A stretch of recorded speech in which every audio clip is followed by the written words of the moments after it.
아가, 불쌍한 내 아가. 이 어미를 용서하지 마라. 사람의 탈을 쓰고 어찌 제 자식을 버린단 말입니까? 차가운 지풀 위 사람의 젖 대신 개의 젖을 물고 목숨을 부지한 아이. 세상은 그를 천하다 손가락질했지만 아이에게는 그 늙은 개가 유일한 어미였습니다. 이야기 시작 전 구독과 좋아요 부탁드립니다. 누렁이의 젖을 먹고 자란 기구한 운명. 개동이의 눈물겹고 반전 있는 이야기를 지금 시작합니다. 살을 애는 듯한 칼바람이 온 세상을 집어삼킬 듯 몰아치던 어느 혹독한 겨울밤이었습니다. 하늘에서는 마치 세상의 모든 죄를 덮으려는 듯 주먹만한 눈덩이가 펑펑 쏟아지고 있었지요. 인적이라곤 찾아볼 수 없는 그 칠흑 같은 어둠 속 강원도 산골 마을의 악독하기로 소문난 최부자댁 뒷마당으로 누군가 비틀거리는 걸음으로 들어섭니다. 아가, 불쌍한 내 아가. 이 어미를 용서하지 마라. 태어나 젖 한 번 제대로 못 물리고 이렇게 보내는구나. 부디 사람한다오. 살아 있어야 한다.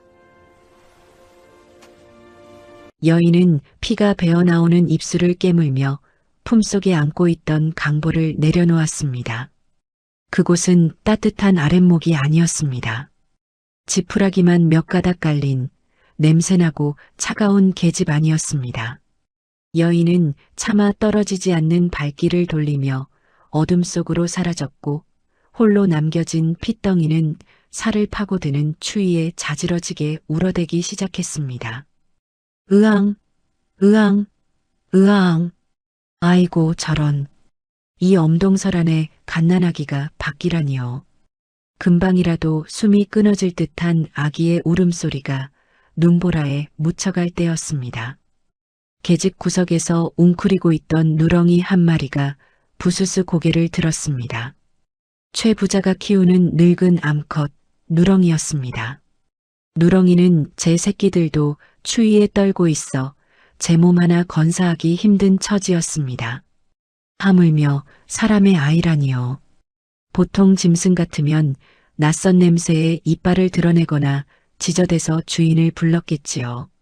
하지만 이 미물인 짐승의 눈에 눈물이 그렁그렁 맺히는 게 아니겠습니까? 낑낑, 멍, 멍멍. 누렁이는 마치 아가야, 울지 마라. 춥지? 내가 안아주마. 라고 말하는 듯 했습니다. 누렁이는 자신의 젖을 먹던 강아지들을 옆으로 살짝 밀어내고 그 차가운 아기에게 자신의 따뜻한 배를 내어주었습니다.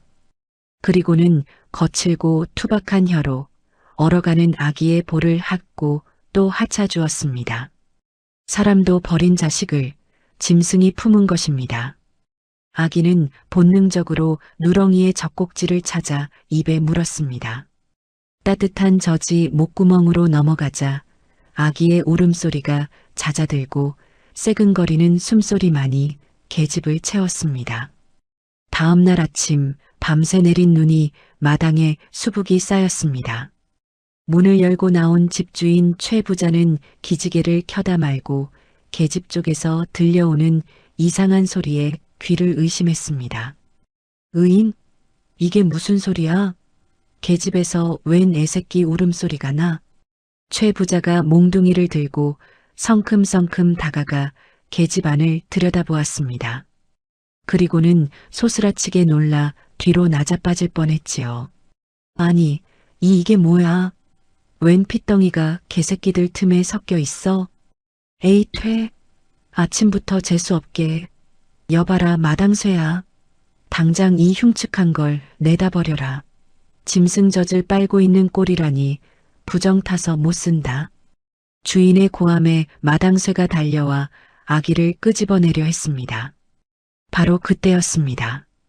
평소 주인 발소리만 들려도 꼬리를 흔들며 납작 엎드리던 순한 누렁이가 처음으로 주인을 향해 서슬 퍼런 이빨을 드러냈습니다. 그르르르, 컹컹컹, 내 새끼다. 건드리지 마라. 이 아이는 내가 살려냈다. 라고 울부짖는 듯 했습니다. 메타작이 무서워 밥그릇도 뺏기던 그 늙은 개가 핏덩이 같은 아이를 지키겠다고 온몸에 털을 곤두세우고 앞을 가로막은 것입니다. 마당쇠가 멈칫하자 최 부자의 얼굴이 불그락푸르락해졌습니다. 저 미친 개가 주인을 물려고 해? 오늘 아주 복날도 아닌데 개 잡는 꼴 보고 싶으냐? 비켜라. 비키지 못해. 최 부자가 몽둥이를 들어 누렁이의 등짝을 후려쳤습니다. 퍽! 하는 둔탁한 소리가 났지만 누렁이는 비명 한 번 지르지 않고 그 자리에 버티고 서서 아기를 등 뒤로 감쌌습니다. 또 한 번 몽둥이가 날아들고 누렁이의 입가에서 붉은 피가 흘러내렸습니다. 그래도 누렁이는 물러서지 않았습니다.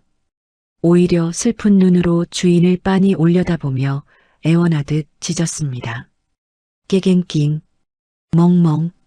그것은 짖음이 아니라 통곡이었습니다. 제발 살려주세요. 밥 안 주셔도 됩니다. 매 맞아도 좋습니다. 그러니 제발 이 어린 생명만은 내치지 말아주세요. 라는 어미의 절규였습니다. 짐승의 그 처절한 모성애에 구경하던 하인들도 눈시울을 붉혔습니다.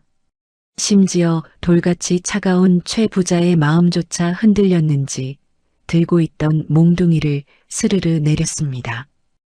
기가 막히는구먼. 짐승이 사람 새끼를 키우겠다고 매를 맞고 버텨? 에이, 더러운 것들. 그래, 내가 정 키우고 싶으면 키워봐라. 대신 내 집에선 쌀 한 톨도 내어줄 수 없으니 개밥을 나눠 먹이든 굶기든 내년 알아서 해. 그렇게 해서 이름도 없는 버려진 아이는 계집의 식구가 되었습니다. 사람의 젖 대신 개의 젖을 먹고 비단 이불 대신 어미개 누렁이의 거친 털에 얼굴을 묻고 잠이 드는 아이. 마을 사람들은 짐승이 키운 아이라 하여 그를 개동이라 불렀습니다. 어느덧 5번의 겨울이 지나고 계집에 버려졌던 핏덩이는 흙투성이 꼬마로 자라났습니다. 하지만 아이의 성장 과정은 여느 아이들과는 사뭇 달랐습니다. 또래 아이들이 엄마 아빠를 배울 때 개동이는 컹컹, 으르렁하는 짐승의 소리를 먼저 배웠으니까요. 개동이는 하루 종일 계집 앞에 쭈그리고 앉아 어미개 누렁이와 이야기를 나누곤 했습니다. 멍멍, 낑. 엄마 배고파? 나도 배고파. 주인 영감이 오늘도 밥 안 줬어. 멍멍. 지나가던 마을 사람들은 그 광경을 보고 혀를 차며 수군거렸습니다. 짐승 젖을 먹고 크더니 사람이 아니라 개새끼가 다 되었다고 손가락질을 해댔지요. 동네 아이들도 개동이를 보면 돌을 던지며 놀려댔습니다. 야, 똥개야. 짖어봐. 짖어보라고. 하하, 저거 봐. 진짜 개처럼 엎드려 있네. 더러워, 저리 가. 아이들이 던진 돌멩이에 이마가 찢어져 피가 흘러도 개동이는 울지 않았습니다. 그저 누렁이 품으로 파고들며 아픈 상처를 혀로 핥을 뿐이었습니다. 사람에게 받은 상처를 짐승에게 위로받는 참으로 기구한 운명이었지요. 그러던 어느 달이 유난히 밝은 가을밤이었습니다. 최 부자댁 마당에서 잠을 자던 개동이의 귀가 번쩍 뜨였습니다. 멀리 아랫마을에서 동네 개들이 미친 듯이 짖어대는 소리가 들려왔기 때문입니다. 멍멍멍, 와랄. 보통 사람 귀에는 그저 시끄러운 개 짖는 소리로만 들렸을 겁니다. 하지만 짐승의 말을 알아듣는 개동이의 귀에는 그 소리가 아주 다급하고 구체적인 비명으로 들렸습니다. 전박이 아저씨가 그러네. 지금 몽둥이를 든 도둑놈 셋이 담을 넘고 있다고. 큰일 났다. 윗마을 박 영감님 댁이야. 개동이는 벌떡 일어났습니다. 박 영감님은 가끔 개동이에게 남은 누룽지를 던져주던 몇 안 되는 고마운 분이었거든요. 개동이는 앞뒤 잴 것 없이 박영감님 댁으로 내달렸습니다. 숨이 턱 끝까지 차올라 대문 앞에 도착한 개동이는 목이 터져라 소리쳤습니다. 영감님, 일어나세요. 도둑이에요. 도둑놈들이 담 넘어가요. 빨리요. 한참 뒤 잠에 취한 박영감이 부스스 눈을 비비며 대문을 열고 나왔습니다. 그런데 도둑은커녕 대문 앞에는 꼬질꼬질한 개동이 혼자 서 있을 뿐이었습니다. 이런 고얀 놈을 봤나? 한밤중에 남의 집 대문은 왜 걷어차? 도둑은 무슨 도둑이야? 쥐새끼 한 마리 없구먼. 아니에요. 진짜예요. 전박이가 그랬어요. 몽둥이 든 아저씨 셋이 뒷담 넘었다고요. 빨리 잡아봐요. 뭐? 전박이? 전박이는 우리 집개 이름 아니냐? 허허, 기가 막혀서. 걔가 말을 했다고? 이놈이 아주 미쳐도 단단히 미쳤구나. 에잉, 재수없게. 썩 꺼지지 못해. 박영감은 소금을 한 바가지 퍼와 개동이에게 쫙 뿌렸습니다. 개동이는 따가운 소금을 뒤집어 쓰고 쫓겨나야 했습니다. 자신이 들은 진실을 말했을 뿐인데 돌아오는 것은 멸시와 조롱뿐이었습니다. 하지만 그날 아침 마을이 발칵 뒤집혔습니다. 밤새 박영감 댁 곳간이 털리고 박영감이 아끼던 녹그릇까지 몽땅 사라진 것입니다. 뒤늦게 땅을 치고 후회하던 박영감은 간밤에 개동이가 찾아왔던 것을 떠올리고는 헐레벌떡 최부자 댁으로 달려왔습니다. 하지만 그것은 감사의 인사가 아니었습니다. 이복의 최부자, 자네 집 그 거지 새끼 좀 어떻게 하게. 그놈이 밤중에 와서 도둑 타령을 하더니 진짜로 도둑이 들었네 그려. 그놈 입이 방정이라 부정을 탄 게야. 아주 재수옴 붙는 놈이라고. 위기를 알려준 은인에게 고마워하기는커녕 오히려 재수를 옴붙게 했다며 화를 내는 어리석은 사람들. 그 고함 소리에 최 부자가 마당으로 뛰쳐나와 개동이의 멱살을 잡았습니다. 네 이놈, 밥찌꺼기나 축내는 것도 아까운데 이제 동네방네 다니며 저주를 퍼붓고 다녀. 너 같은 놈은 매가 약이다. 철서? 최 부자의 거친 손바닥이 개동이의 작은 볼을 후려쳤습니다. 개동이는 마당 구석으로 내동댕이 쳐졌습니다. 억울했습니다. 너무나 억울해서 가슴이 터질 것 같았습니다. 개동이는 퉁퉁 부은 볼을 감싸 쥐고 누렁이의 목을 끌어안으며 서럽게 울었습니다. 엄마, 흑흑흑, 나는 그냥 도둑 잡으라고 알려준 건데 왜 나만 때려? 사람이 개보다 더 나빠. 으앙. 누렁이는 슬픈 눈으로 개동이의 눈물을 핥아주었습니다. 짐승의 말을 알아듣는다는 것, 그것은 어쩌면 축복이 아니라 천형일지도 모릅니다. 하지만 이것은 시작에 불과했습니다. 곧이어 최 부자댁 외양간에서 묵묵히 일만 하던 늙은 암소가 굵은 눈물을 뚝뚝 흘리며 개동이를 부르기 시작했으니까요. 더 큰 재앙이 다가오고 있었던 것입니다. 도둑을 알려주고도 매만 맞은 개동이는 퉁퉁 부은 볼을 감싸 쥐고 훌쩍거리며 외양간 구석으로 숨어들었습니다. 사람들의 손가락질과 매질을 피해 말 못하는 짐승들 틈에 숨는 것이 아이에게는 유일한 위로였으니까요. 최 부자댁 외양간에는 10년 넘게 묵묵히 밭을 갈아온 늙은 암소 한 마리가 있었습니다. 평소 같으면 여물을 오물오물 씹고 있어야 할 소가 오늘은 웬일인지 여물통에는 입도 대지 않은 채 굵은 눈물만 뚝뚝 흘리고 있었습니다. 음매에, 음매에. 그 낮고 구슬픈 울음소리에 개동이가 고개를 들었습니다. 개동이는 소의 젖은 눈망울을 들여다보며 조심스럽게 말을 걸었습니다. 누렁이 아줌마, 왜 울어? 어디 아파? 영감이 또 때렸어? 그러자 늙은 소가 힘없는 고개를 개동이의 어깨에 비비며 짐승의 언어로 가슴 아픈 유언을 남기기 시작했습니다. 뭐, 외양간이 무너진다고? 기둥이 썩어서 오늘 밤을 못 넘긴다고? 그래서 도망가라는 거야? 늙은 소는 알고 있었습니다. 천장의 대들보가 썩어 삐걱거리는 소리를, 오늘 밤 불어닥칠 비바람을 견디지 못하고 무너져 내릴 것을 말이지요. 하지만 고삐에 묶인 신세라 도망칠 수도 없어 그저 하염없이 눈물만 흘리고 있었던 것입니다. 음매, 개동아, 나는 괜찮다. 나는 늙어서 이제 힘도 없어.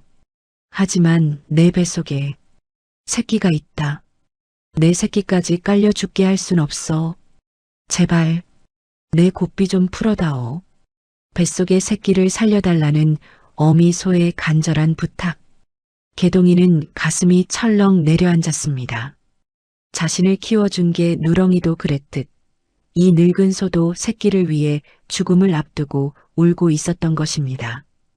개동이는 눈물을 벅벅 닦고 벌떡 일어났습니다. 안 돼. 아줌마도 살고 아기도 살아야지. 내가 풀어줄게. 영감 몰래 도망가. 개동이는 고사리 같은 손으로 굵은 밧줄 매듭을 풀려 안간힘을 썼습니다. 하지만 5살 아이의 힘으로 꽉 조여진 매듭이 풀릴 리가 없었지요. 손톱이 뒤집어지고 피가 배어 나와도 개동이는 멈추지 않았습니다. 바로 그때였습니다. 벌컥 외양간 문이 열리더니 술 냄새를 풍기며 최 부자가 들어왔습니다. 아니, 이 쥐새끼 같은 놈이 이제는 내 속까지 훔쳐가려고 작정을 했구나. 내 놈이 아주 제정신이 아니지? 최 부자는 다짜고짜 개동이의 뒷덜미를 낚아채 바닥에 패대기 쳤습니다. 아니에요. 영감님, 소가 울어요. 외양간이 무너진대요. 진짜예요. 오늘 밤에 무너진다고 소가 그랬어요. 이거 안 풀면 소가 죽어요. 뭐라고? 외양간이 무너져? 허이고 이놈이 또 시작이네. 박 영감네 도둑 들었다고 헛소리하더니 이제는 내 집까지 망하라고 저주를 퍼부어. 이 재수 옴붙은 놈, 내 놈 주둥이를 아주 꿰매버려야겠다. 최 부자는 개동이의 말을 귓등으로도 듣지 않았습니다. 오히려 멀쩡한 집이 무너진다고 악담을 한다며 몽둥이를 들어 개동이를 사정없이 내리쳤습니다. 으앙, 진짜야. 진짜 무너져요. 소 뱃속에 아기도 있단 말이야. 살려주세요. 으앙. 개동이는 매를 맞으면서도 소의 고삐를 놓지 않으려 발버둥 쳤습니다. 하지만 최 부자의 발길질 한 번에 개동이는 외양간 밖 진흙탕으로 굴러떨어졌습니다. 최 부자는 그것도 모자라 울고 있는 소의 머리를 몽둥이로 툭툭 치며 소리쳤습니다. 이 미물도 주인을 닮아서 재수가 없으려나 왜 밥을 안 처먹고 울고 자빠졌어. 내일 날 박는 대로 밥 갈러 나가야 하니 썩 여물이나 먹어. 에이, 퇴. 최 부자는 문을 쾅 닫고 빗장까지 단단히 걸어 잠갔습니다. 차가운 빗방울이 하나둘 떨어지기 시작하는 밤, 외양간에는 억울하게 매 맞은 아이의 울음소리와 죽음을 앞둔 소의 긴 탄식만이 맴돌았습니다. 그날 밤은 유난히 비바람이 거셌습니다. 쫓겨난 개동이는 계집 안에서 누렁이를 끌어안고 덜덜 떨며 뜬 눈으로 밤을 지새웠습니다. 제발 아무 일도 없기를, 소 아줌마가 무사하기를 빌고 또 빌었습니다. 하지만 야속한 하늘은 아이의 기도를 들어주지 않았습니다. 음매에 하는 소의 단말마가 짧게 끊어졌습니다. 이어 찌지직 쿵 하는 끔찍한 굉음이 최 부자 댁을 뒤흔들었지요. 그것은 거대한 기둥이 무너지는 소리이자 뱃속에 새끼를 품은 어미소의 숨이 끊어지는 비통한 소리였습니다. 으악, 이게 무슨 소리야? 지진이냐? 속옷 차림으로 뛰쳐나온 최 부자의 눈앞에 처참한 광경이 펼쳐졌습니다. 튼튼하다고 자부했던 외양간 지붕이 폭삭 내려앉아 형체도 없이 찌그러져 있었던 것입니다. 그리고 무너진 잔의 틈으로 붉은 피가 빗물에 섞여 흘러나오고 있었습니다. 아이고, 내 소, 내 재산, 이게 무슨 날벼락이야. 최 부자가 땅을 치며 통곡할 때 진흙범벅이 된 개동이가 달려왔습니다. 개동이는 무너진 기둥 사이를 헤집으며 미친 듯이 소를 불렀습니다. 아줌마, 누렁이 아줌마, 대답해봐. 흑흑흑, 내가 풀어줬어야 했는데. 미안해, 미안해. 하지만 무너진 잔해 속에서는 아무런 대답도 들려오지 않았습니다. 오직 차가운 빗소리만이 5살 아이의 찢어지는 가슴을 때리고 있었습니다. 인간의 탐욕과 무시가 죄 없는 생명을 또 하나 앗아가고 만 것입니다. 하지만 슬퍼만 하고 있을 때가 아니었습니다. 이 비극을 지켜보던 어둠 속에 작은 눈동자들이 있었으니까요. 최 부자댁 곳간을 제 집처럼 드나들던 쥐들이 찍찍거리며 엄청난 비밀을 속삭이기 시작한 것입니다. 외양간이 무너진 다음 날 아침, 최 부자댁은 초상집 분위기였습니다. 소를 잃은 최 부자는 홧김에 술을 퍼마시고 하인들을 들볶았고, 개동이는 무너진 외양간 앞에서 쪼그리고 앉아 훌쩍이고 있었습니다. 그때였습니다. 개동이의 귓가에 찍찍 가는 아주 작고 은밀한 소리가 들려왔습니다. 소리가 나는 곳은 바로 최 부자의 보물창고인 곳간이었습니다. 개동이는 눈물을 닦고 살금살금 곳간 벽에 귀를 대보았습니다. 찍찍, 야, 빨리 먹어. 주인 영감이 오기 전에 배 채워야지. 찍 걱정 마. 영감탱이 지금 술 취해서 자빠져 자. 근데 너 그거 아냐? 저 구석에 쌓인 쌀가마니 말이야. 저거 다 가짜야. 쌀이 가짜라고? 개동이는 숨을 죽이고 쥐들의 대화에 귀를 기울였습니다. 맞아, 찍찍. 영감이 어젯밤에 몰래 마당쇠 시켜서 쌀에다가 모래를 잔뜩 섞어놨어. 내일 관아에 바칠 세금이라면서 좋은 쌀은 뒤로 빼돌리고 모래를 섞어 양만 늘린 거라고. 우리가 그걸 먹다가 이빨 나갈 뻔했잖아. 찍찍. 개동이는 깜짝 놀라 입을 틀어막았습니다. 나라에 바칠 세금에 모래를 섞다니요. 이건 사형까지 당할 수 있는 큰 죄였습니다. 하지만 아직 5살인 개동이는 그게 얼마나 무서운 일인지도 모르고 그저 나쁜 짓을 막아야 한다는 생각뿐이었습니다. 개동이는 곳간 문틈으로 쥐들이 갉아놓은 쌀가마니 구멍을 보았습니다. 정말로 하얀 쌀알 사이사이에 거뭇거뭇한 모래알이 섞여 흘러나오고 있었습니다. 진짜네. 영감이 나쁜 짓 했네. 이러면 임금님이 배아야 할 텐데. 개동이는 쪼르르 마당으로 달려나갔습니다. 마침 마당에는 세금을 거들어 온 관아의 포졸들이 들이닥쳐 쌀가마니를 씻고 있었습니다. 술이 덜 깬 최 부자는 비굴하게 웃으며 포졸들에게 아부를 떨고 있었지요. 헤헤, 나으리들. 올해 흉년이라 수확이 좀 적습니다만 제 정성을 봐서라도 잘 좀 봐주십시오. 아주 최상품 쌀로만 골라 담았습니다요. 그래. 최 부자가 웬일로 정성을 다 보이고. 알겠네. 어서 씻거라. 포졸들이 쌀가마니를 들어 올리려는 찰나 개동이가 다다닥 달려와 쌀가마니를 끌어안고 매달렸습니다. 안 돼요. 이거 가져가면 안 돼요. 이거 가짜예요. 아니, 이 미친놈이. 어허, 저리 안 비켜? 나으리들, 이놈이 정신이 좀 오락가락하는 놈이라. 아니에요. 쥐들이 그랬어요. 영감이 어젯밤에 쌀에다가 모래 섞었다고요. 쥐들이 이빨 부러질 뻔했대요. 순간 마당에 찬물을 끼얹은 듯 정적이 흘렀습니다. 최 부자의 얼굴은 흙빛으로 변했고 포졸들의 눈초리가 매서워졌습니다. 호. 모래를 섞어 쥐가 알려줬다고? 그게 무슨 소리냐? 아, 아닙니다.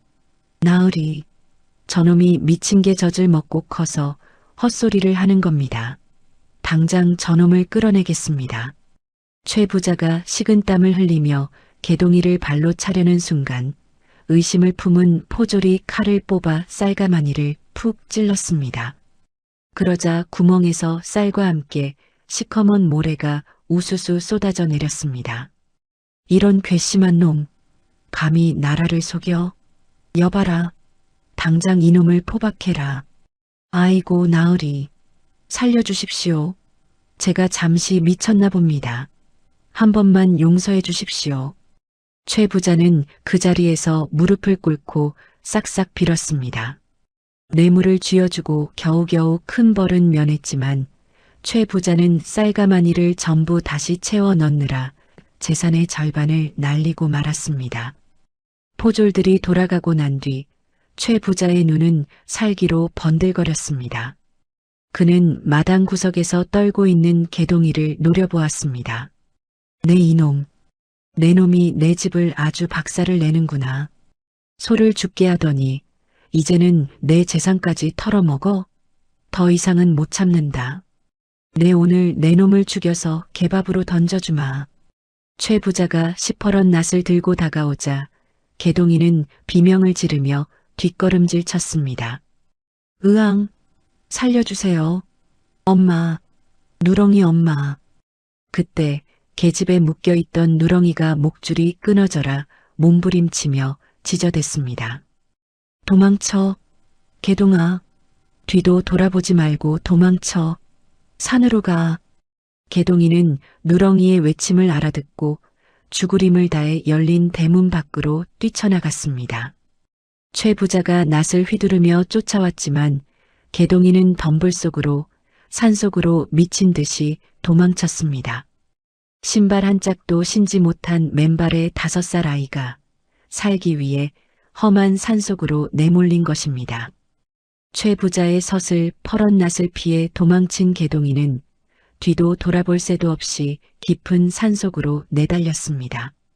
신발 한 짝 신지 못한 5살 아이의 고사리 같은 발은 꽁꽁 언 땅바닥과 날카로운 돌부리에 채어 순식간에 피투성이가 되었습니다.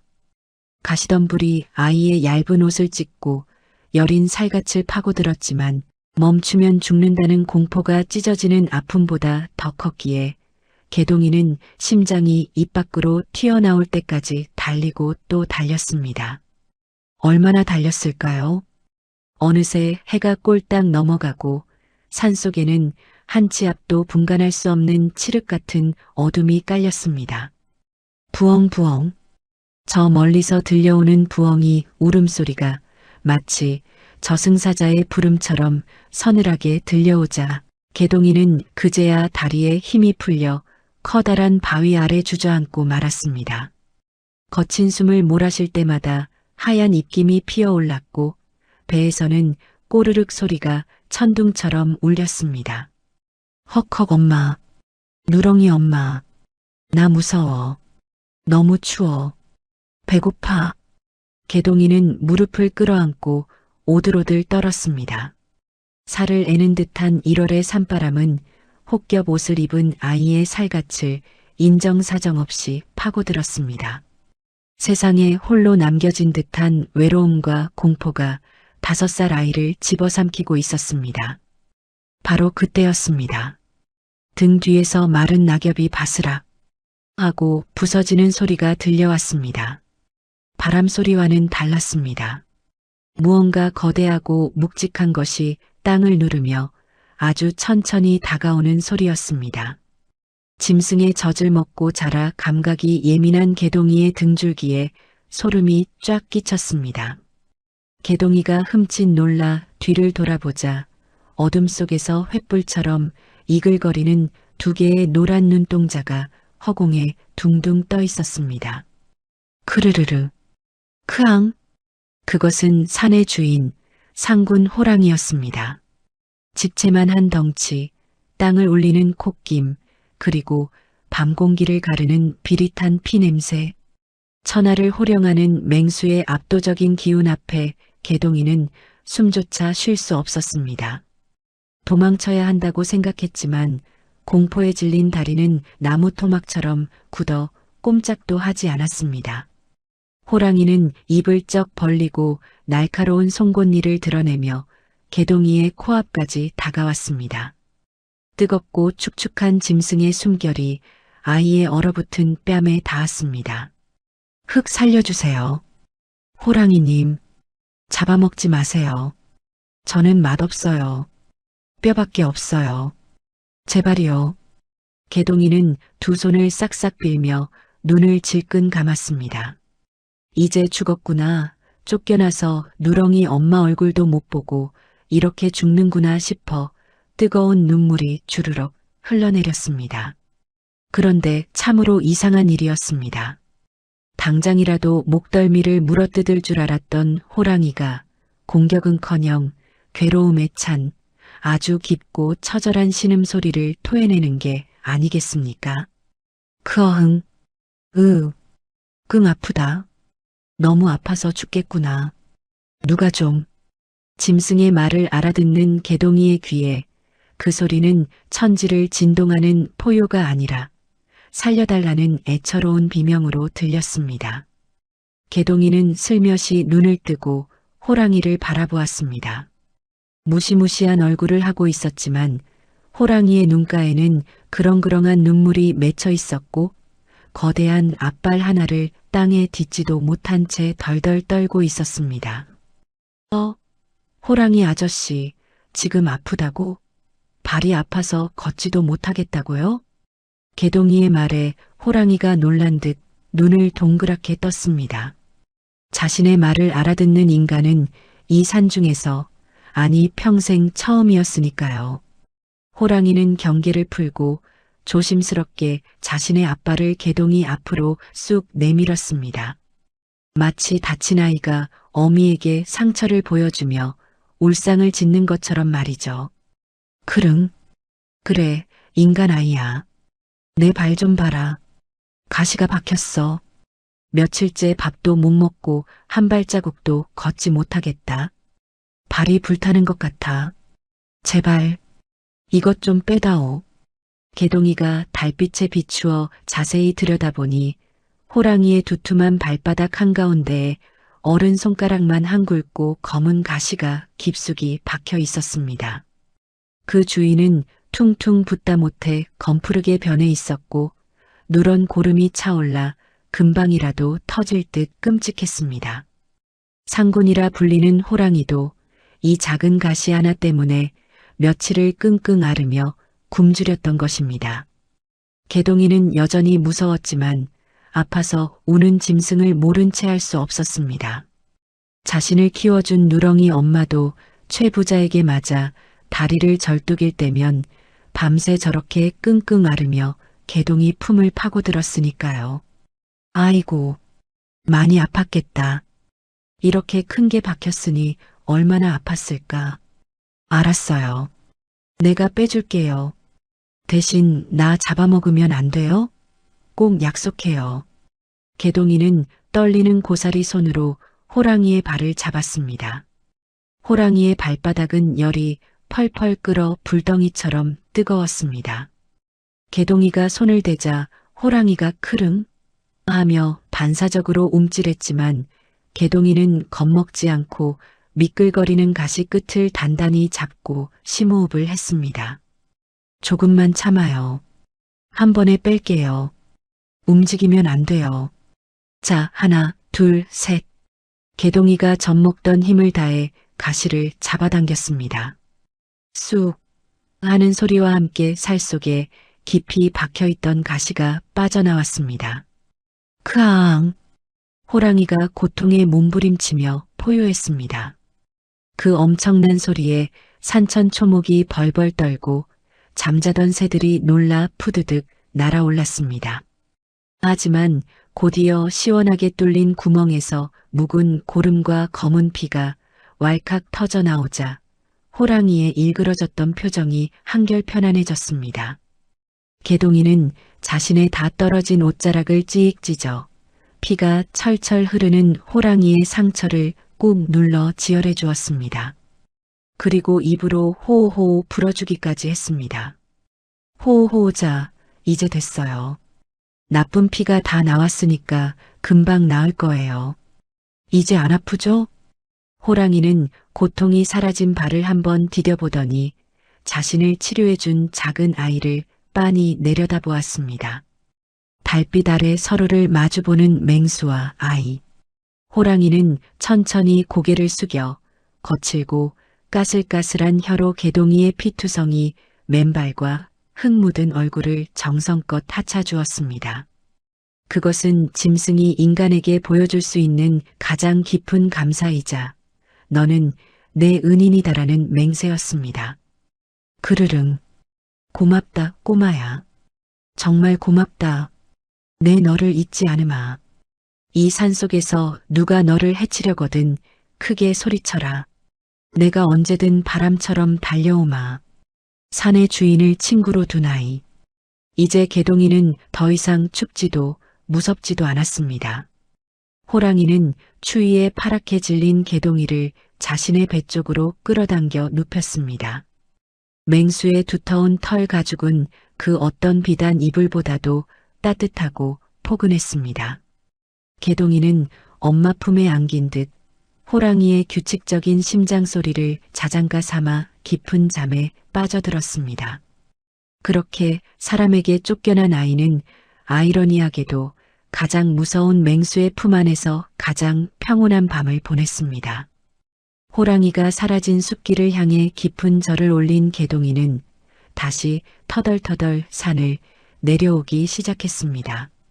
하룻밤 사이 부쩍 자란 듯한 아이의 뒷모습 위로 아침 햇살이 따스하게 내려앉았습니다. 호랑이의 비호 덕분이었을까요? 험한 산길을 내려오는 동안 산짐승 그 누구도 아이를 건드리지 않았습니다. 한참을 걸어 다다른 곳은 마을 어귀, 수령이 수백 년은 됨직한 커다란 팽나무 아래였습니다. 평소라면 조용했을 그곳이 오늘따라 요란스러웠습니다. 나무 꼭대기에 앉은 까치 부부가 목이 터져라 지저대고 있었기 때문이지요. 깍깍깍 온다. 귀한 분이 온다. 깍깍. 근데 큰일 났다. 저 양반 죽게 생겼다. 깍깍. 귀한 손님이 오는데 죽게 생겼다고? 까치야, 그게 무슨 소리야? 개동이는 고개를 갸웃거리며 까치들이 맴돌고 있는 나무 아래쪽 풀숲을 헤치고 들어갔습니다. 그리고 그곳에서 소스라치게 놀라고 말았습니다. 헝겊을 쓰고 다 떨어진 도포를 입은 한 젊은 선비가 풀밭에 쓰러져 있었는데 그 몰골이 처참하기 그지없었기 때문입니다. 선비의 입술은 흙빛으로 변해 파르르 떨리고 있었고 식은 땀이 비 오듯 흘러내려 옷을 흠뻑 적시고 있었습니다. 가쁜 숨을 몰아쉴 때마다 그르렁거리는 쇳소리가 섞여 나왔지요. 나리, 정신 차리세요. 눈 좀 떠보세요. 여기서 이러시면 얼어 죽어요. 개동이가 고사리 같은 손으로 선비의 어깨를 흔들었지만 선비는 고통에 찬 신음만 토해낼 뿐이었습니다. 개동이의 시선이 선비의 다리로 향했습니다. 걷어 올려진 바짓단 아래 발목이 퉁퉁 부어올라 마치 썩은 나무 토막처럼 시커멓게 변해 있었습니다. 그리고 그 한가운데 선명한 이빨 자국 2개가 독리처럼 깊이 박혀 있었지요. 으악, 뱀이야. 뱀한테 물렸어. 독이 퍼지고 있어. 어떡해. 그때였습니다. 풀숲 저편에서 스스스 하는 섬뜩한 소리가 들려왔습니다. 개동이가 고개를 돌려보니 맹독을 품은 살무사 한 마리가 혀를 날름거리며 유유히 사라지려 하고 있었습니다. 보통 사람이라면 징그러워 돌을 던지거나 도망쳤겠지만 개동이는 다급하게 그 뱀을 향해 소리쳤습니다. 사람을 살려야 한다는 생각뿐이었으니까요. 뱀 아저씨, 거기 서봐요. 아저씨가 물었어요? 왜 사람을 물고 도망가요? 사람의 아이가 그것도 아주 또렷하게 자신의 말을 알아듣고 말을 걸어오자 도망치던 살무사가 멈칫하며 고개를 쳐들었습니다. 살무사는 기가 막힌다는 듯 차가운 눈으로 개동이를 노려보았습니다. 쉬익, 이 꼬맹이는 뭐냐? 그래, 내가 물었다. 억울해 죽겠다. 나는 그저 따뜻한 돌 위에서 낮잠을 자고 있었는데 저 인간이 내 꼬리를 밟았단 말이다. 뼈가 부러지는 줄 알았어. 아파 죽겠는데 물지도 못하냐? 쉬익. 살무사의 말에도 일리는 있었습니다. 뱀 입장에서는 날벼락이었겠지요. 하지만 이대로 두면 사람이 죽을 판이었습니다. 개동이는 무릎을 꿇고 뱀과 눈높이를 맞추며 간곡히 말했습니다. 짐승의 마음을 먼저 헤아려 주어야 사람도 살릴 수 있다는 것을 본능적으로 알았기 때문입니다. 아이고, 뱀 아저씨도 많이 아팠겠네. 꼬리 밟히면 진짜 아픈데. 우리 누렁이 엄마도 발 밟히면 깨갱하거든요. 아저씨, 내가 대신 사과할게요. 미안해요. 개동이는 조심스럽게 손을 뻗어 살무사의 짓눌린 꼬리 쪽을 향해 입김을 불어주었습니다. 짐승의 아픔을 먼저 알아주는 아이의 순수한 마음에 도끼가 등등하던 살무사의 새로 동공이 조금 누그러졌습니다. 그런데 아저씨, 저 아저씨 죽으면 안 돼요. 까치가 귀한 손님이라고 했단 말이에요. 사람 죽으면 아저씨도 마음 불편하잖아요. 네, 약 좀 알려줘요. 낫게 하는 풀 어디 있어요? 개동이의 끈질긴 부탁에 살무사는 채타며 혀를 찼습니다. 그러고는 꼬리로 숲속 바위 밑을 툭툭 가리켰습니다. 쉬, 나 원참 별난 놈 다 보겠네. 인간 주제에 뱀 걱정을 다 하고. 에이, 귀찮다. 저기 바위 밑에 보라색 꽃 보이지? 그게 지친개라는 풀이다. 잎을 씹어서 상처에 바르면 독이 빠질 게야. 그 선비 깨어나면 앞으론 발밑 좀 보고 다니라 전해라. 쉬익. 살무사는 투덜거리며 숲속으로 사라졌습니다. 개동이는 고마워요. 라고 소리치고는 허겁지겁 바위 밑으로 달려갔습니다. 보라색 꽃이 핀 풀을 한 움큼 뜯어낸 개동이는 흙도 털지 않은 채 입에 넣고 억세게 씹기 시작했습니다. 우적우적 쓰고 비릿한 풀냄새가 입안 가득 퍼져 구역질이 올라왔지만 개동이는 꾹 참고 씹고 또 씹었습니다. 우물우물. 너무 써. 퇴. 그래도 살려야 돼. 개동이는 입안에서 으깨진 초록색 풀죽을 뱉어내어 선비의 시커먼 발목 상처에 꼼꼼히 발라주었습니다. 그리고 자신의 다 떨어진 옷고름을 찌익 찢어 상처 부위를 단단히 묶어주었지요. 나리, 죽으면 안 돼요. 꼭 살아야 돼요. 그렇게 얼마나 지났을까요? 한 시즌쯤 지나자 나무 그늘 아래서 식은땀을 흘리던 선비가 하고 긴 신음소리를 내며 천천히 눈을 떴습니다. 다행히 발목을 뒤덮었던 검은 도끼가 빠지고 창백하던 입술에 붉은 혈색이 희미하게 돌아와 있었습니다. 내가 살아난 것인가? 분명 뱀에게 물려 정신이 아득해졌는데. 아, 선비님, 눈 떴다? 이제 안 죽어요. 다행이다. 선비는 흐릿한 시야 속에서 자신을 내려다보며 방긋 웃고 있는 꼬질꼬질한 아이를 보았습니다. 정신을 차리고 몸을 일으킨 선비는 자신의 발목에 묶인 옷감과 정성스럽게 발라진 풀들을 보고 깜짝 놀랐습니다. 의원 하나 없는 이 깊은 산 중에서 누군가 응급처치를 해준 것입니다.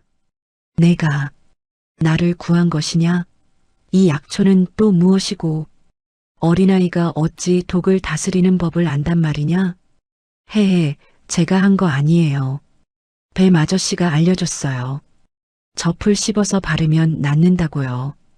아저씨가 꼬리 밟아서 뱀 아저씨가 화났었대요. 다음부턴 조심하래요. 뭐라? 뱀이? 알려주어? 뱀과 대화를 했단 말이냐? 선비는 헛웃음을 지었습니다. 어린아이가 자신을 안심시키려고 엉뚱한 농을 한다고 생각했겠지요. 하지만 아이의 입가에는 여전히 풀물이 초록색으로 들어 있었고 그 눈망울은 거짓을 말하기엔 너무나 맑고 투명했습니다. 선비는 자세를 고쳐 앉으며 아이를 찬찬히 뜯어보았습니다. 행색은 영락없는 거짓골이었지만 그 기품 있는 이마와 총기 어린 눈빛은 예사롭지 않았습니다. 허허, 기이한 아이로구나. 뱀의 말을 듣고 사람을 살리다니. 이름이 무엇이냐? 부모님은 어디 계시고? 이름은 개동이래요. 계집에서 자라서 개동이. 부모님은 없어요. 최 부자 영감님이 내쫓아서 갈 데도 없어요. 누렁이 엄마 보고 싶은데. 최 부자. 그 이름을 듣자 선비의 눈빛이 매섭게 번뜩였습니다. 사실 이 선비는 한양에서 비밀리에 파견된 암행어사 이몽룡이었습니다. 고을의 악독한 유지 최 부자의 비리를 캐러 오던 중 변을 당했던 것이지요. 저 아이가 말하는 최 부자라는 자가 바로 그 탐관오리였구나. 제 부모도 모르는 아이를 쫓아내다니. 어사또는 품속에서 주먹밥 하나를 꺼내 개동이에게 건네주었습니다. 며칠을 굶었는지 배에서 꼬르륵 소리가 나는 아이가 너무나 안쓰러웠기 때문입니다. 자, 바꿔라. 생명의 은인에게 줄 것이 이것뿐이구나. 많이 배고팠을 텐데. 와, 쌀밥이다. 하얀 밥이다. 진짜 먹어도 돼요? 개동이는 난생 처음 받아보는 하얀 쌀밥 덩어리에 눈이 휘둥그레졌습니다. 흙 묻은 손으로 허겁지겁 주먹밥을 입에 넣는 아이. 볼이 미어터져라 오물거리는 그 모습을 보며 선비는 가슴 한구석이 찡하게 아려오는 것을 느꼈습니다. 저리 맑은 심성을 가진 아이가 어찌하여 계집에서 자라고 거짓골을 하고 있단 말인가. 선비는 씁쓸한 표정으로 각근을 고쳐 매며 다짐했습니다. 하늘이 나를 살려보낸 뜻이 있을 터. 내 반드시 최가놈의 죄상을 낱낱이 밝히고 저 불쌍한 아이의 눈물도 닦아주리라. 개동이라. 내 그 이름을 절대 잊지 않겠다. 선비는 훗날을 기약하며 마을 쪽으로 절뚝이며 사라졌습니다. 배를 채운 개동이는 다시 갈 곳 없는 신세가 되었지만 발걸음은 저절로 최 부자댁으로 향하고 있었습니다. 자신이 쫓겨난 그곳에 두고 온 유일한 가족, 쇠줄에 묶여있을 늙은 개, 누렁이 걱정 때문이었습니다. 개동이가 최 부자댁 담벼락 밑에 몰래 쭈그리고 앉아 있는데 담장 위로 뚱뚱한 고양이 한 마리가 훌쩍 뛰어내렸습니다. 최 부자가 안방에서 애지중지 키우는 첩의 애완 고양이 나비였습니다. 그런데 나비가 개동이를 보자마자 아주 충격적이고 은밀한 이야기를 털어놓기 시작했습니다. 최 부자댁 담벼락 위에서 개동이를 내려다보는 고양이 나비의 눈동자는 보석처럼 빛났지만 그 입에서 나오는 말은 소름 끼치도록 차가웠습니다. 나비는 최 부자가 새로 들인 첩, 홍씨 부인이 끔찍이 아끼는 고양이였지요. 털에 윤기가 자르르 흐르는 것이 며칠 굶은 개동이와는 천지 차이였습니다. 그런데 주인에게 사랑받는 고양이가 주인의 죽음을 예고하고 있는 것이었습니다. 야옹, 너 그 쫓겨난 거지 놈이지? 잘 만났다. 야옹, 너 우리 주인 영감 싫어하지? 나도 싫어. 그 영감 술 냄새나고 심심하면 발길질만 해대고. 야옹, 그래서 말인데 오늘 밤에 아주 재미있는 구경을 하게 될 거야. 뭐? 재미있는 구경이라니? 그게 무슨 소리야? 개동이는 담벼락 밑으로 바짝 다가가 물었습니다.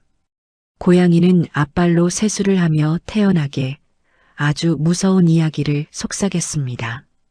야옹, 내 주인, 그러니까 홍씨 부인이 아까 부엌에서 하얀 가루를 꺼내더군.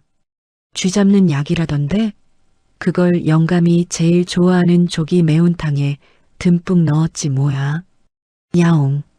냄새가 아주 독하던데?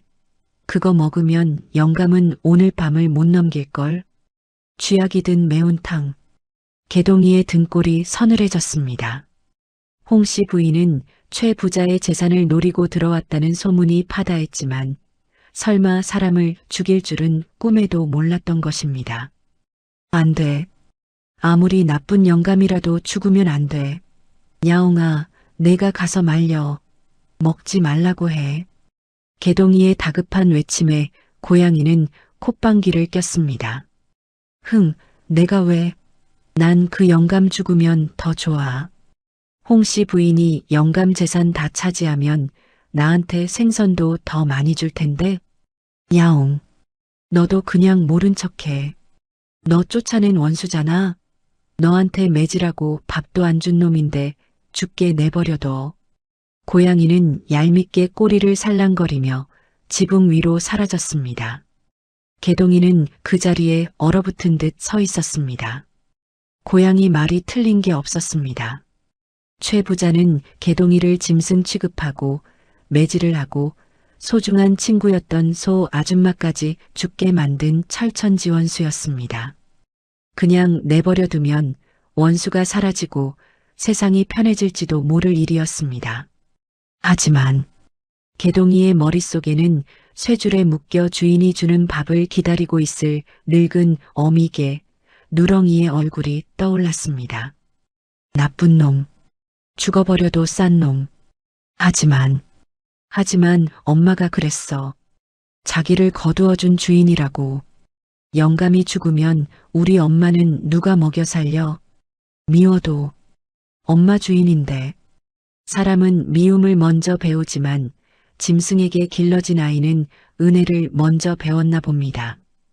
개동이는 주먹을 꽉 쥐었습니다. 그때 최 부자댁 안채에서 구수한 매운탕 냄새가 담장을 넘어 풍겨왔습니다. 저녁 밥상이 들어가는 모양이었습니다. 더 이상 지체할 시간이 없었습니다. 안 돼. 먹으면 안 돼. 독이야.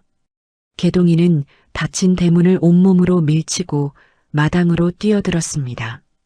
마루에서는 막 밥상을 받은 최 부자가 숟가락을 들고 있었고 그 옆에는 홍씨 부인이 표독스러운 미소를 감춘 채 아양을 떨고 있었습니다. 의인? 아니, 저놈이 쫓겨난 놈이 어딜 감히 기어들어와. 여봐라. 저 재수없는 놈 당장 끌어내라. 어머, 대감마님. 식기 전에 어서 드세요. 제가 뼈까지 다 발라내고 정성껏 끓인 탕입니다. 저런 거지 신경 쓰지 마시고요. 최 부자가 고개를 끄덕이며 김이 모락모락 나는 붉은 국물을 한 숟가락 듬뿍 떠서 입으로 가져가려는 찰나였습니다. 먹지 마. 죽어. 독 들었어. 개동이는 하인들의 손을 뿌리치고 다짜고짜 마루 위로 몸을 날렸습니다. 그리고 작은 몸뚱이로 밥상을 들이받았습니다. 와장창, 쨍그랑, 요란한 그릇 깨지는 소리와 함께 밥상은 마당 아래로 엎어졌고 시뻘건 매운탕 국물이 최 부자의 비단옷과 홍씨 부인의 치마폭을 적셨습니다. 으악, 뜨거워. 이게 무슨 짓이야. 야, 내 옷, 이 미친 거지가. 난장판이 된 마당. 분노한 최 부자는 엎어진 개동이의 머리채를 잡고 일으켜 세웠습니다. 그의 눈에서는 불꽃이 튀었습니다. 내 이놈, 내 집을 망하게 하려고 아주 작정을 했구나. 소를 죽이더니 이제는 감히 밥상을 엎어? 오늘이야말로 내 놈 제삿날이다. 아니야, 독이야. 고양이가 그랬어. 저 아줌마가 국에다 쥐약 넣었다고 했어. 먹으면 죽는다고. 개동이가 피 맺힌 목소리로 홍씨 부인을 손가락질하며 소리쳤습니다. 순간 홍씨 부인의 얼굴이 백지장처럼 하얗게 질렸습니다. 하지만 그녀는 이내 표정을 바꾸고 더욱 표독스럽게 소리질러 자신의 죄를 덮으려 했습니다. 대감마님, 들으셨지요? 저놈이 이제는 저를 살인자로 봅니다. 고양이가 말을 했다니요? 미쳐도 단단히 미친 놈입니다. 저놈이 앙심을 품고 행패를 부리는 겁니다. 오냐, 내 말이 그 말이다. 짐승 젖을 먹더니 아주 요물이 되었구나. 내 놈 말을 믿느니 지나가는 게 짖는 소리를 믿겠다. 여봐라. 저놈을 당장 멍석에 말아라. 오늘 밤 저놈을 때려 죽여서 동네 개들에게 던져줄 것이다. 생명을 구하려다 오히려 죽음의 위기에 몰린 개동이. 하인들이 몽둥이를 들고 달려들고 홍씨 부인은 회심의 미소를 지었습니다. 개동이의 진실된 외침은 어른들의 탐욕과 편견 속에 묻히기 일보 직전이었습니다. 그때 지붕 위에서 이 모든 광경을 지켜보던 고양이 나비가 하품을 하며 중얼거렸습니다. 야옹, 멍청한 녀석. 그냥 두지 왜 끼어들어서 제명에 못 죽나. 쯧쯧. 그래도 내 밥그릇 챙겨줄 놈이 맞아 죽는 건 좀 곤란한데. 야옹. 고양이는 무언가 결심한 듯 날렵한 몸짓으로 마당 한가운데로 뛰어내렸습니다. 그리고 엎어진 매운탕 국물이 고인 곳으로 아주 천천히 다가갔습니다. 고양이 나비가 마당 한가운데 고인 붉은 매운탕 국물 앞으로 사뿐히 내려앉았습니다. 팽팽한 긴장감이 감도는 마당에는 침 삼키는 소리조차 들리지 않았습니다. 홍씨 부인은 식은땀을 흘리며 고양이를 쏘아보았고 최 부자는 의심 가득한 눈초리로 그 광경을 지켜보고 있었지요. 저 요물 같은 고양이 녀석이 감히 어른들 계신데 저리 비키지 못해. 밥맛 떨어지게. 홍씨 부인이 다급하게 소리치며 발을 굽었지만 고양이는 아랑곳하지 않고 엎어진 생선 대가리 쪽으로 고개를 숙였습니다. 그리고 혀를 내밀어 시뻘건 국물을 할짝 핥기 시작했습니다. 한 모금, 두 모금. 그때였습니다. 국물을 삼킨 고양이가 갑자기 캬악 하는 날카로운 비명을 지르더니 그 자리에서 펄쩍 뛰어올랐습니다. 캬, 그아, 뜨거워. 배가 타들어간다. 야옹. 고양이는 바닥을 뒹굴며 네 발을 허우적거렸습니다. 입에서는 하얀 거품이 부글부글 끓어올랐고 고통에 찬 눈동자는 뒤집혀 흰자위만 드러났습니다. 단말마의 비명과 함께 고양이의 몸이 활처럼 뻣뻣하게 굳어가더니 이내 축 늘어지고 말았습니다. 불과 눈 깜짝할 사이에 벌어진 참변이었습니다. 마당은 순식간에 공포의 도가니로 변했습니다. 최 부자는 바들바들 떨리는 손으로 싸늘하게 식은 고양이를 가리켰습니다. 죽었다. 고양이가 국물을 먹고 죽었어. 저국에 진짜로 독이 들었어. 최 부자의 시선이 천천히 아주 무겁게 홍씨 부인에게로 옮겨갔습니다. 배신감에 치를 떠는 최 부자의 눈빛에 홍씨 부인은 사시나무 떨듯 떨었습니다. 하지만 그녀는 살기 위해 독사처럼 고개를 쳐들고 발악하기 시작했습니다. 아닙니다. 대감마님, 저는 모릅니다. 저 거지가. 그래요. 저 거지가 밥상을 엎을 때 품속에서 독약을 꺼내 뿌린 겁니다. 제가 끓일 때는 멀쩡했습니다. 저놈이 저를 모함하려고 꾸민 짓입니다. 끝까지 자신의 죄를 덮어씌우려는 추악한 모습. 당황한 최 부자는 혼란스러웠습니다. 평소 눈에 가시 같던 개동이가 범인인 것 같기도 하고 아끼던 첩이 범인인 것 같기도 하여 갈팡질팡하고 있었지요. 그때 하인들에게 붙잡혀 있던 개동이가 억울함에 목이 터져라 외쳤습니다. 아니야, 나는 독약 없어. 저 아줌마 옷 속에 있어. 아까 고양이가 그랬어. 아줌마가 부엌 찬장에서 꺼내서 저고리 왼쪽 소매 안에 숨겼다고. 이 천한 놈이 어디서 감히 내 몸에 손만 대봐라. 혀를 뽑아버릴 테다. 홍씨 부인이 개동이의 뺨을 올려붙이려 손을 번쩍 들었습니다. 바로 그 순간 최 부자가 홍씨 부인의 손목을 우악스럽게 낚아챘습니다. 개동이의 구체적인 말에 의심이 확신으로 변한 것입니다.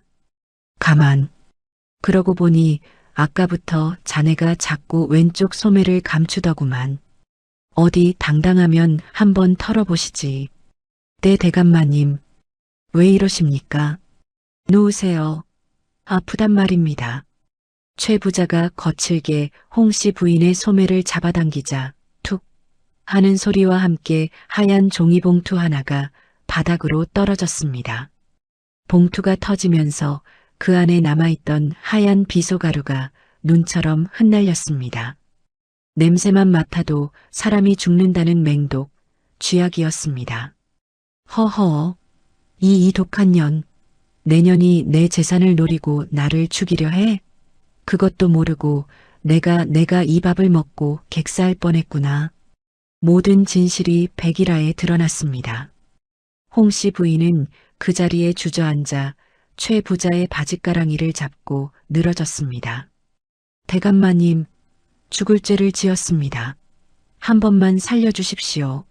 귀신에 홀렸나 봅니다. 저리 비켜라. 여봐라. 전현을 당장 포박해라. 날이 밝는 대로 관아에 넘겨 사약을 받게 할 것이다. 내 집에서 당장 끌어내. 하인들이 달려들러 홍씨 부인을 개 끌듯이 끌고 나갔습니다. 처절한 비명소리가 멀어지고 마당에는 거친 숨소리와 고양이의 주검, 그리고 엎어진 밥상만이 남았습니다. 최 부자는 털썩 마루에 주저앉아 식은땀을 닦았습니다. 만약 저 국물을 한 모금이라도 마셨다면 지금 바닥에 쓰러져 있는 건 고양이가 아니라 자신이었을 테니까요. 그제야 최 부자의 눈에 마당 구석에 멍하니 서 있는 작은 아이가 들어왔습니다.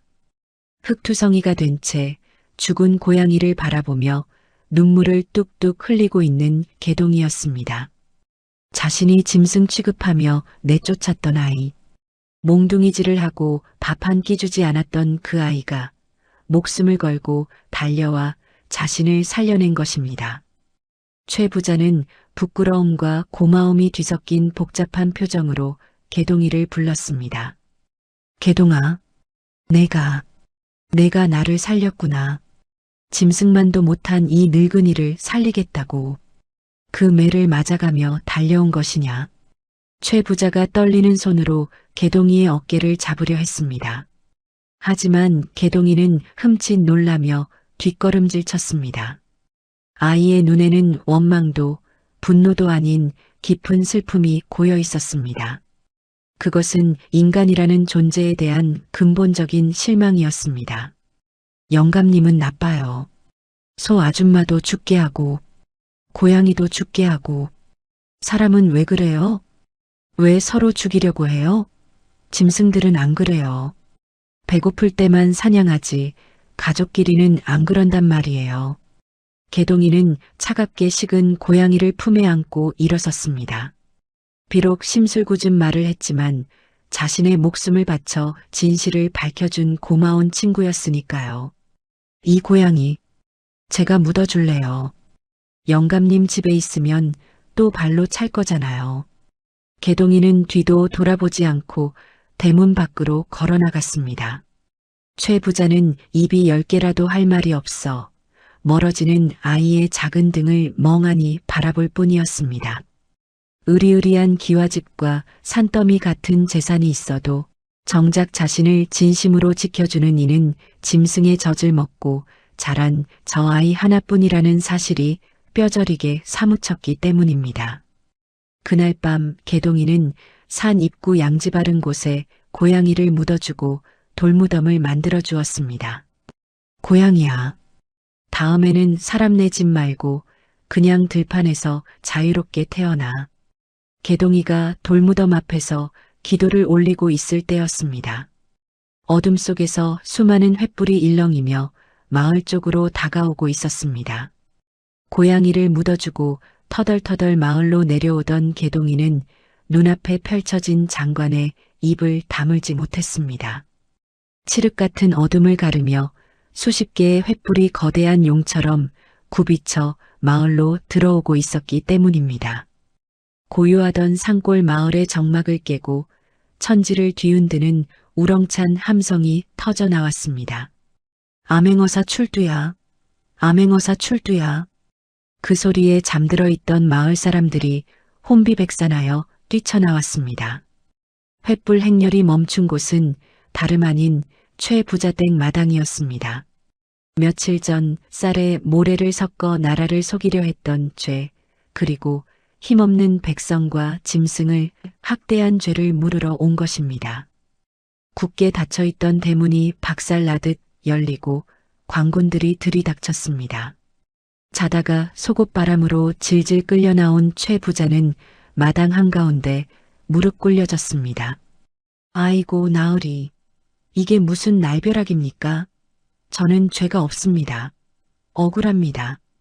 그때 광군들 사이가 모세의 기적처럼 갈라지며 위풍당당한 한 사내가 걸어 나왔습니다. 낡은 갓 대신 화려한 관복을 입고 손에는 번쩍이는 마패를 든 그는 바로 며칠 전 숲속에서 뱀에 물려 죽을 뻔했던 그 선비였습니다. 죄인 최가는 고개를 들어 나를 보라.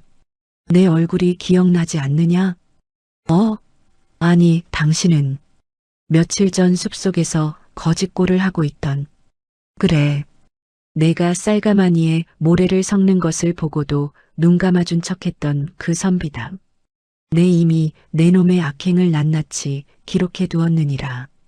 감히 국법을 어기고 백성을 핍박한 죄, 내 놈이 알렸다. 최 부자는 그 자리에서 기절할 듯 바닥에 머리를 박고 살려달라 빌었습니다. 동네 사람들은 그 광경을 보며 10년 묵은 체증이 내려가는 듯 통쾌해했지요. 그때 대문 밖에서 쭈뼛거리며 구경하던 개동이가 어사또를 알아보고 반가움에 소리쳤습니다. 뱀 물린 아저씨다. 아저씨, 이제 안 아파요? 와, 옷 진짜 멋있다. 광군들이 무엄하다. 어사또 앞이다. 하며 창을 들어 개동이를 막아서려 했습니다. 하지만 어사또는 급히 손을 들어 제지했습니다. 그리고는 성큼성큼 걸어와 모두가 보는 앞에서 꼬질꼬질한 흙투성이 거지 아이 앞에 털썩 한쪽 무릎을 꿇었습니다.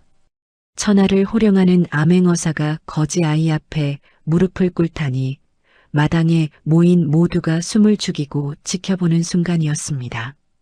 어사또의 눈시울은 붉게 충혈되어 있었습니다. 그는 떨리는 손으로 품속에서 낡은 비단 1000조각 하나를 꺼냈습니다. 그것은 5년 전 개동이가 계집에 버려질 때 몸에 두르고 있던 핏자국이 희미하게 남은 강보였습니다. 어사또가 마을에 도착하자마자 가장 먼저 계집을 뒤져 찾아낸 결정적인 증거였지요. 개동아, 아니 도련님, 소인이 너무 늦게 왔습니다. 죽을 죄를 지었습니다. 아저씨 왜 울어요? 그리고 도련님이 뭐예요? 나는 그냥 개동인데. 이거 내 냄새 나는데? 엄마 냄새. 개동이가 강보에 코를 대고 킁킁거리자 어사또는 벅차오르는 감정을 누르며 마을 사람들과 최 부자가 다 듣도록 쩌렁쩌렁한 목소리로 선포했습니다. 이 아이는 거지가 아니다. 내가 지난 5년 동안 전국 팔도를 이잡듯이 뒤지며 찾아 헤맨 억울하게 돌아가신 충신 강대감의 유일한 핏줄이시다. 5년 전 그 눈보라 치던 밤 역적의 누명을 쓰고 쫓기던 부인께서 목숨과 맞받고 지켜낸 아이가 바로 이 아이란 말이다. 세상에, 그 충신 강대감의 아들이라고? 저 계집에서 자란 아이가 양반집 도련님이었어? 마을 사람들은 경악을 금치 못했습니다. 최 부자는 얼굴이 백지장처럼 하얗게 질려 벌벌 떨기 시작했습니다. 자신이 계집에 던져놓고 짐승 취급하며 매질했던 아이가 사실은 자신이 감히 쳐다보지도 못할 명문가의 자손이었다니요. 이제 자신은 죽은 목숨이나 다름없었습니다. 어사또는 개동이의 흑투성이 손을 자신의 두 손으로 감싸쥐었습니다. 거친 굳은 살이 박인 5살 아이의 손을 어루만지는 어사또의 손끝이 파르르 떨렸습니다. 도련님, 그동안 얼마나 고생이 많으셨습니까? 이제 짐승의 젖이 아니라 따뜻한 밥을 드셔야 합니다. 돌아가신 아버님의 누명은 벗겨졌고 임금님께서 도련님을 찾으라 명하셨습니다. 저와 함께 한양으로 가시지요. 하지만 개동이의 반응은 엉뚱했습니다. 비단옷도 한양도 도련님이라는 호칭도 평생 계집에서 산 5살 아이에게는 낯설고 어려운 이야기일 뿐이었습니다. 개동이가 걱정하는 것은 오직 하나뿐이었습니다. 아저씨, 한양 가면 밥 많이 줘요? 고기 반찬도 줘요? 나 배고픈데. 그럼요. 배가 터지도록 드리지요. 세상에서 제일 맛있는 것을 다 드리지요. 그럼 우리 엄마도 데려가요? 누렁이 엄마 안 데려가면 나도 안 가요. 누렁이 엄마는 나 춥다고 안아줬는데 나만 가면 엄마가 슬퍼서 온단 말이에요. 개동이는 마당 구석에 묶여있는 늙은 개, 누렁이에게 달려가 목을 와락 끌어안았습니다. 누렁이는 꼬리를 흔들며 개동이의 볼을 핥아주었습니다. 핏줄보다 진한 사랑, 사람보다 더 깊은 정을 나눈 누렁이와 아이. 그 모습을 본 어사또는 눈물을 훔치며 빙글에 미소를 지었습니다. 알겠습니다. 가시지요. 도련님을 살린 생명의 은인이니 마땅히 꽃가마에 태워 모시겠습니다. 상황이 완전히 역전되었습니다. 계집에서 자란 천덕꾸러기 개동이는 하루아침에 귀한 도련님이 되었고 떵떵거리던 최 부자는 죄인이 되어 포승줄에 묶였습니다. 최 부자는 개동이의 발치에 엎드려 눈물 콧물을 쏟으며 빌었습니다. 도련님, 아니 나으리, 죽을 죄를 지었습니다. 제발 목숨만 살려주십시오. 제가 눈이 멀어 귀한 분을 못 알아봤습니다. 개동이는 어사또 뒤에 숨어 벌벌 떠는 최 부자를 물끄러미 내려다보았습니다. 원수 같은 영감. 당장이라도 저 영감을 혼내줘요. 라고 말할 수도 있었습니다. 하지만 개동이의 귀에 마당에 묶인 누렁이가 작게 낑낑거리는 소리가 들려왔습니다. 낑, 멍, 개동아. 그래도 나를 키워준 주인이다. 밥은 안 줬어도 잘 곳은 주지 않았느냐. 용서해라. 그게 사람의 도리다. 짐승인 개조차 주인을 용서하라고 말하고 있었습니다. 짐승의 젖을 먹고 자랐지만 마음만은 누구보다 넓은 아이 개동이는 어사또의 옷자락을 잡아당겼습니다. 포승줄에 묶여 벌벌 떠는 최 부자를 내려다보는 개동이의 눈동자는 가을 하늘처럼 맑았습니다. 어사또는 개동이의 결정을 기다리며 조용히 그러나 엄중하게 물었습니다. 도련님, 이 자는 도련님을 짐승 취급하고 죽이려 했던 자입니다. 국법으로 다스린다면 당장 목을 베어도 시원치 않습니다. 어찌 처분하시겠습니까? 마당에 모인 사람들은 침을 꼴깍 삼키며 개동이의 입만 쳐다보았습니다. 최 부자는 제발 하며 바닥에 이마를 찧어 피가 흐르고 있었습니다. 개동이는 잠시 묶여있는 누렁이를 바라보더니 작지만 단호한 목소리로 말했습니다. 아저씨, 아니 어사님, 그냥 놔주세요. 죽이지 마세요. 아이고 도련님, 감사합니다. 정말 감사합니다. 도련님, 정말 이자를 용서하시겠습니까? 그리 핍박을 당하시고도요? 용서하는 게 아니에요. 방금 누렁이 엄마가 그랬어요. 자기를 키워준 주인이라고. 밥은 안 줬어도 잘 곳은 줬으니까 은혜는 갚는 거라고요. 짐승도 은혜를 아는데 사람이 짐승보다 못하면 안 되잖아요. 그냥 살게 두세요. 대신 평생 부끄러워하면서 살게 해주세요. 그게 더 큰 벌이래요. 5살 아이의 입에서 나온 말이라고는 믿기지 않는 깊은 뜻이었습니다. 짐승에게 배운 도리가 인간의 법보다 더 높았던 것입니다. 어사또는 크게 감탄하며 무릎을 쳤습니다. 과연 명문가의 핏줄은 다릅니다. 알겠습니다. 죄인 최가는 듣거라. 도련님의 넓은 아량으로 내 목숨은 살려주마. 허나 내 재산의 절반을 몰수하여 그간 내가 괴롭힌 소장농들에게 나눠줄 것이다.